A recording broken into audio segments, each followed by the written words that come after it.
Supporters say they agree with the bill's sponsors that social media can be harmful for children. Opponents say banning social media for children under 16 would be an overreach by the state legislature and nearly impossible to enforce.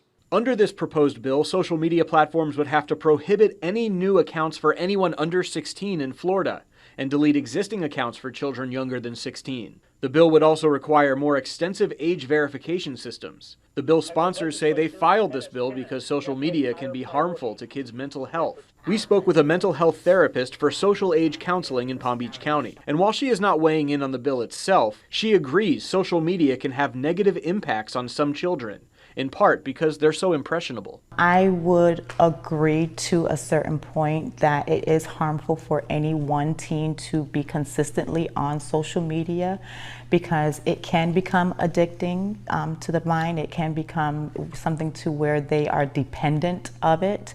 They drive their inner self-esteem from what social media says, or there's a lot of bullying that goes on. She says regardless of whether the bill becomes law or not, parents should try to monitor their children's social media activity as much as possible and get their kids involved in extracurricular activities so they're not as focused on using social media. We want to protect what they do and have some control still, because once they're 18, they can do whatever they want to do.